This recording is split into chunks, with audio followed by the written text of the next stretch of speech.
Welcome to the Deep Dive. Today we're digging into the latest cybersecurity insights, and we're focusing on something, well, really quite fascinating. It's this idea that modern attackers, they're not always just breaking the rules.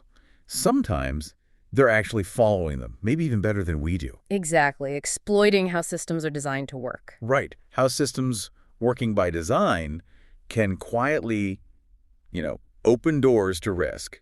We've got a bunch of sources here, basically a great weekly recap full of surprising details. Yeah, some really interesting stuff came up. And our mission today, it's to help you get properly informed about these quiet, almost hidden security challenges that are really shaping our digital world right now. That's a great way to put it, because the real surprise often isn't some, crazy external hack nobody saw coming. Right. It's often baked right into how things are set up, software defaults, network configs, even just human habits. Default choices, maybe. Default settings. Exactly. And those little shortcuts we all take, they feel harmless. Totally fine. Until they're not. Okay, let's unpack that. Exploiting human nature, or maybe those comfortable default settings we never touch. Because sometimes the most effective attacks, they aren't brute force at all, are they? They're much more subtle. Yeah, much more. Like, take this recent FBI alert. They warned about a group called Scattered Spider. Pretty notorious cybercrime outfit. Oh, yeah, I saw that. Targeting airlines, right. Exactly. Actively targeting the airline sector. Okay. And their main method, not some super complex code, it's sophisticated social engineering. That's how they get initial access. So they're talking to people, tricking people. Pretty much. What does that really mean for an organization, or even just for us individually? It means they're playing on trust. Human interaction. They're using deception, right? Convincing employees to maybe give up login details or click approve on an MFA prompt they shouldn't. Instead of trying to hack the firewall directly. Precisely. And cybersecurity vendors, places like Unit 42 and Mandiant, they stress that the defense isn't just a tech fix here. It's more fundamental. Yeah. It's about having strong authentication, definitely, but also segregating identities, limiting what one compromised account can actually do. Damage limitation. Right, and really rigorous identity controls, especially for things like password resets and MFA registration. That's key. And this isn't just for, big critical infrastructure places. No, not at all. It affects anyone with online accounts, really, because that human element, that trust, it's still such a common way for attackers who are just really good at, following our social rules better than we defend them. That focus on rigorous identity controls, that's so critical. Yeah. And it actually leads perfectly into our next point about how a lack of transparency can be a problem, even in services that seem secure on the surface, especially in high-stakes environments. Like government. Exactly. The U.S. House of Representatives just took a pretty big step. They formally banned WhatsApp on government-issued devices for their staff. Okay, that's interesting. Because most people think WhatsApp is secure with the end-to-end encryption. Right. That's the common perception. So what's the disconnect for a body like the U.S. House? Why ban it? Well, that's a great question. Because WhatsApp does have that end-to-end encryption by default. And for most personal use, that's a really high level of security. But for government. But for entities like governments, the context is just totally different. The House CAO, the Chief Administrative Officer, mentioned a lack of transparency in how WhatsApp protects user data. Also, the absence of stored data encryption, meaning data at rest on servers, and just potential security risks. So it's not just the encryption during the chat. Exactly. It's also about the metadata, who's talking to whom, when, from where, how are the encryption keys managed, does data ever sit unencrypted, even briefly, on a server for some other feature? It really shows how a system that's working by design for, say, consumer privacy can still be seen as a security gap when the rules are different, like government compliance rules or strict data handling protocols. That makes a lot of sense. Okay, so let's shift gears slightly. What does all this mean for you listening right now and your own devices, your own computer? Right. You don't have to just, use Windows as it is, because let's be honest, the default Windows setup, it often prioritizes ease of use, maybe compatibility, over rock-solid security. That's definitely true. Convenience first, often. So if you're serious about protecting your data, maybe your business, or even just your privacy, it's probably time to look beyond those basics. Yeah, dig in a little deeper. But the good news is You absolutely do not need to be some kind of sysadmin expert to lock down your system effectively. No, there are tools for that. Exactly. There are amazing tools out there. Things like Hardening Kitty, CIS Catlight, Microsoft's own security compliance toolkit. Yeah. They can do a lot of the heavy lifting for you. How do they work, generally? They basically scan your system, compare it to security benchmarks, and tell you exactly what settings you should probably change. And these tools let you take some really impactful actions, right? Like disabling old protocols. Yeah, exactly. Like disabling outdated stuff, things like SMBv1 or NetBIOS, which are often exploited. Or hardening Office macros. That's a big one for malware. Definitely. Macros are a huge entry point for document-based malware. And turning off risky Windows features you just don't need or use. Features that are just on by default. For convenience, maybe, but they open up attack surfaces. Precisely. Settings that exist for compatibility or ease, but they become vulnerabilities waiting to happen. And if those sound a bit technical? Yeah, if that sounds like a bit much, don't worry. There are simpler, almost one-click apps too, like Configure Defender.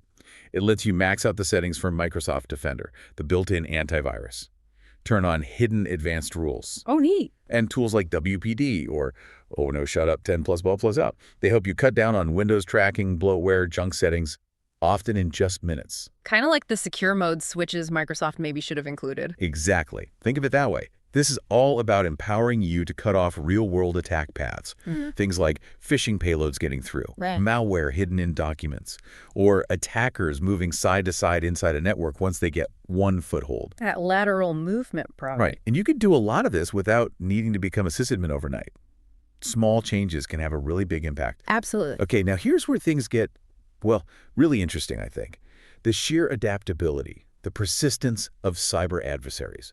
Whether we're talking nation states or, organized crime groups focused on money. They just don't give up. No. Take the Lapdog's ORB network. Sounds kind of funny, but it's serious. This is a China-Link APT, an advanced persistent threat group. Okay. And they've actually built this operational relay box network, an ORB network, using over 1,000 backdoored routers and other small office devices, SOH devices. Wow, over 1,000. What kind of devices? Routers, mainly, but also IoT things, internet-connected security cameras, stuff people have in small offices or homes. And these break-ins started, they think, no later than September 2023 and just kept expanding. And how are they getting in? Still defaults. Mostly known security flaws in Linux-based devices, stuff that maybe hasn't been patched. They use these flaws to drop a backdoor they call short leash. Okay. And where is this happening? Geographically, it's pretty widespread but concentrated. Mostly the U.S., about 350 victims. In Japan, South Korea, Taiwan, Hong Kong. So mainly East Asia and the U.S. Yeah, those 5 regions make up like 90% of the whole network they found. And what's the goal? What are they using this network for? Well, the exact purpose isn't totally confirmed, but the suspicion is. It's about gradual, steady compromise. Methodical, small-scale efforts to get long-term access into networks. Probably for espionage. So building infrastructure quietly. Exactly. And this really underlines what we said at the start, doesn't it? These attackers aren't necessarily smashing through hardened firewalls. No, they're finding the softer targets. They're patiently exploiting the inherent design, maybe vulnerabilities, and often the neglected default settings of these easily accessible SOE devices, turning them into long-term footholds. Using the rules of convenience right back against us. It's smart, in a way. It is. And then, on a more, let's say, overtly geopolitical front, we've seen APT-35, that's an Iranian state-sponsored group, engaging in spear phishing campaigns, specifically targeting journalists, high-profile cybersecurity experts, even computer science professors in Israel. Okay, very targeted. What's the method there? Emails, WhatsApp messages, leveraging fake Gmail login pages or maybe fake Google Meet invites, all designed to harvest credentials. Standard phishing tactics, but highly targeted. And this is happening now. Yeah, it's happening amid the heightened geopolitical tensions between Iran and Israel, which sadly has led to a real spike in hacktivist activity in the region generally. Right. You see these cyber attacks flare up alongside real-world conflicts. Exactly.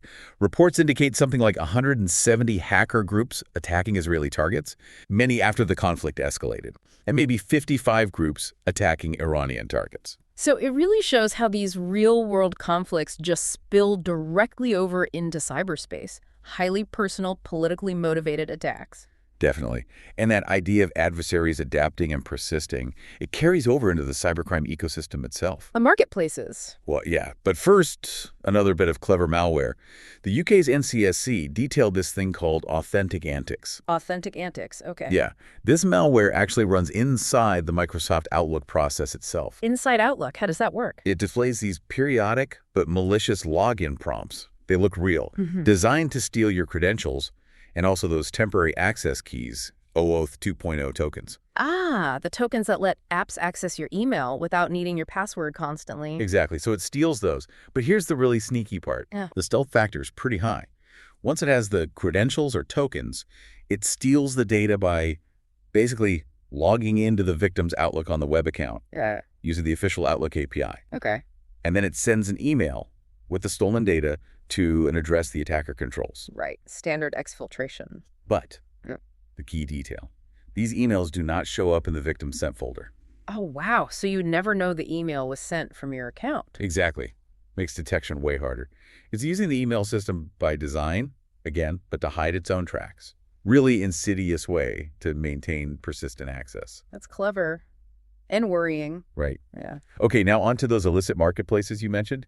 It seems they're just as adaptable. The underground economy always finds a way. Seems like it. There's this illicit Telegram marketplace called To-Do Guarantee. To-do, like potato in Chinese? Apparently.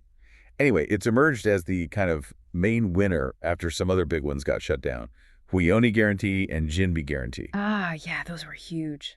Billions in transactions, right? Estimated $35 billion. Staggering amount. So they get shut down, but the market just shifts. It's more than just shifting, though, isn't it? It really shows how resilient and interconnected these illicit markets are. How so? Well, apparently, many of the merchants who used to be on Huion, they're just operating on To-Do now, business as usual. Just move shop. And get this. Huion itself apparently holds a 30% stake in To-Do. What? So the old platform invested in the new one? Seems that way. It really reveals the deep-seated supply and demand for stolen data, illicit services, and just how hard it is for law enforcement to truly disrupt these things. Good whack-a-mole. Shut one down, another pops up, maybe even linked to the old one. Exactly. It's a continuous evolution. Okay, but it's not all about the bad guys winning. There are crucial steps happening on the defense side, too. Definitely. Patching flaws, developing new countermeasures. Right, like Citrix. They recently put out security updates for critical flaw in their NetScaler ADC product. A memory overflow bug. Could lead to denial of service. It got a CVSS score of 9.2 out of 10, which is critical. And was it being used? Yeah. They said it's already been exploded in the wild. And this happened right alongside another critical NetScaler vulnerability, CVSS 9.3, that also got weaponized pretty much as soon as it was disclosed. Wow, that's fast. It really highlights that race, doesn't it? Between finding a flaw, disclosing it, and getting it patched before attackers jump on it. Absolutely. It's constant pressure. And it's not just servers or network appliances, right? Even printers. Oh, yeah. Printers and scanners. There was a discovery of 8 security vulnerabilities in multifunction printers, MFPs. From big names. Brother, Yuchai Film, Ricoh, Toshiba Tech, affecting something like 742 different models. 742 models. That's a lot of printers, usually just sitting on the network, often forgotten about from a security perspective. Exactly. And the most severe flaw they found, CVE 2024-51978. It has an alarming CVSS score of 9.8 out of 10, basically maximum criticality. 9.8, what does it let attackers do? It's a bit technical, but it allows a remote attacker with no login needed to leak the printer's serial number. They chain this with another flaw, and that combination lets them generate the printer's default administrator password. Oh, okay.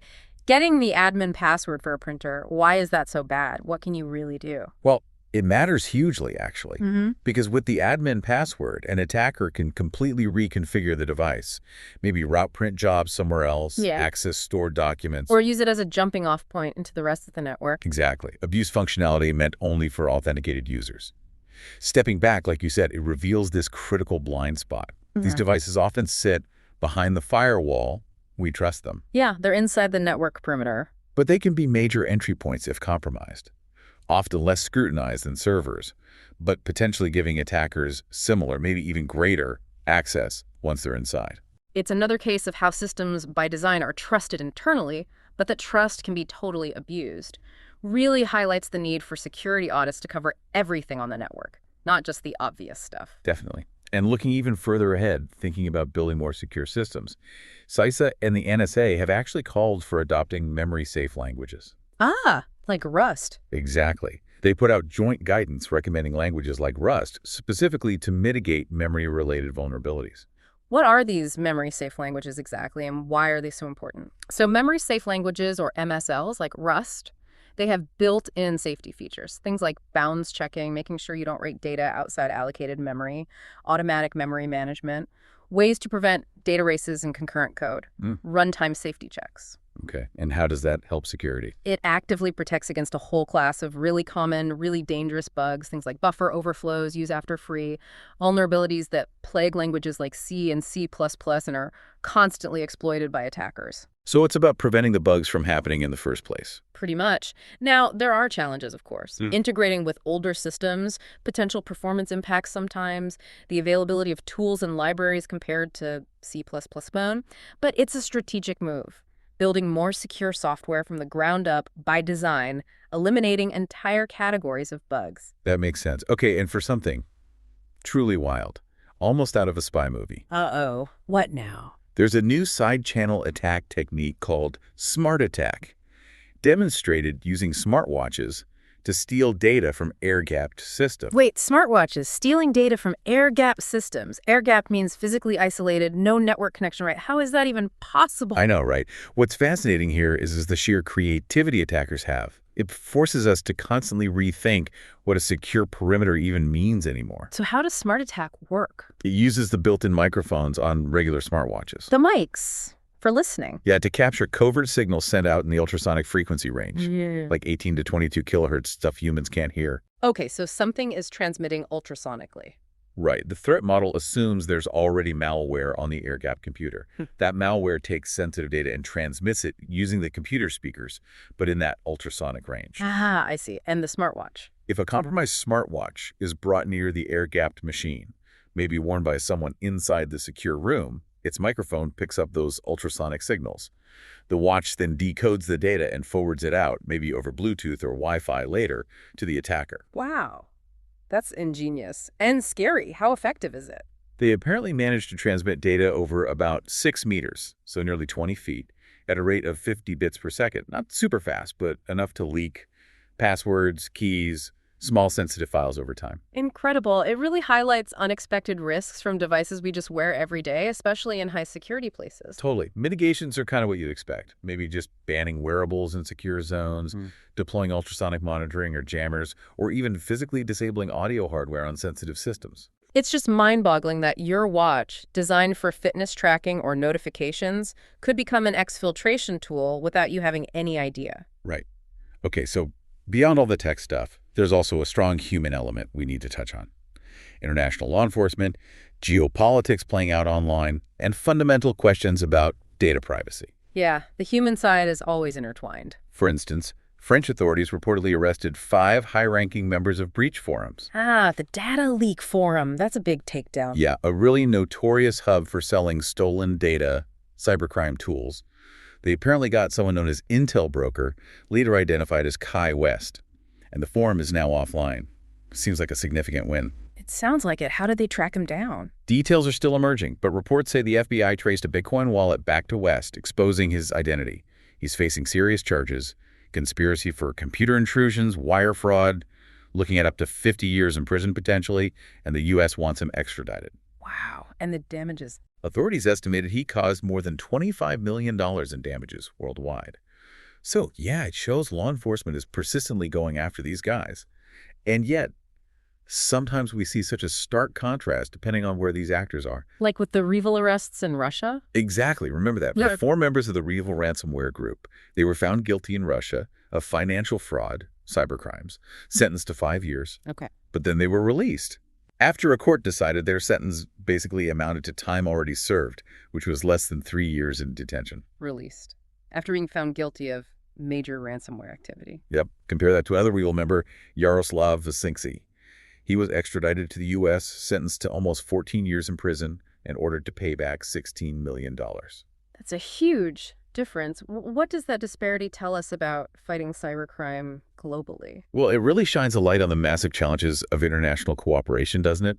Justice can look very different depending on jurisdiction and, frankly, geopolitical relations. Especially since Russia unilaterally shut down those cybersecurity communication channels with the U.S. Right. That inevitably impacts pursuing criminals globally. It can create safe havens, effectively, for some actors. It's a really complex mix of law and international politics. Definitely. And speaking of geopolitics mixing with tech, Canada's government recently ordered Hikvision, the big Chinese CCTV vendor, to completely cease operations in Canada.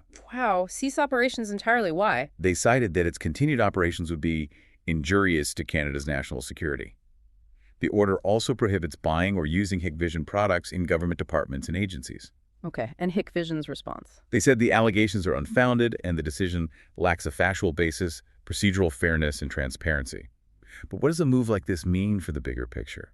For the tech landscape, global supply chains, especially as security and geopolitics get more tangled? It reflects a growing global trend, really. National security concerns are increasingly taking priority over pure market access for certain tech providers, especially from specific countries. So more scrutiny on where tech comes from. Exactly. It forces governments and businesses to seriously reevaluate who they depend on in their supply chains, especially for critical infrastructure components, anything handling sensitive data or surveillance tech. We're probably going to see more of this more fragmented global tech markets as countries prioritize what they perceive as their national security interests. Interesting. Okay, one last area, data privacy. Another place where convenience and design can really clash with what users expect or consent to. Like the AI integration. Precisely. The Austrian privacy nonprofit Neubegriff, Max Schrem's group, they recently filed a complaint against Bumble. Bumble, the dating app. What about? It's about their partnership with OpenAI for the Bumble for Friends feature. Neub alleges that personal profile information is being fed into the AI system. Okay. But without Bumble ever getting explicit user consent for that specific use. So users didn't specifically agree to their profile data training or being used by an AI. That's the claim. Neub argues Bumble is relying on legitimate interest as the legal basis, but that the OK banner users might click gives them a false sense of control over how their info is actually used. Right.